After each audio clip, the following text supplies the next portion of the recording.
নিত্য কৃষ্ণ দাস জীব যেই ভুলে গেলা, সেই মতো মায়ার পিশাচ গলেতে বান্ধিলা।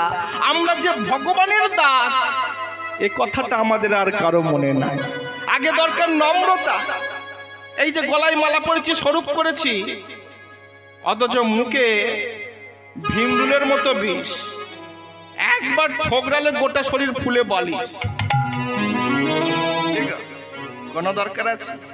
আগে দরকার নম্রতা। আমি আমার গুরুজিকে জিজ্ঞাসা করেছিলাম, আচ্ছা গুরুজি, মাথার সব কটা চুল ফেলে দিয়েছে, আর পিছনের চুল কটা এমন কি অপরাধ করলো? এমন আষ্টে পিষ্টে আড়াই প্যাঁচে বেঁধে রেখেছে, যেন মনে হয় ডাকাতি কেসের আসামি। শিকার রেখেছেন, অথচ মন থেকে তোমার কামনা বাসনার গন্ধ গেল না। একটা ভালো মেয়ে দেখলে হাঁ করে তাকাবে। ওই জন্য তো বলছে মুখে আছে ব্যবহারে নাই, এমন শিক্ষার মুখে মারো ছাই।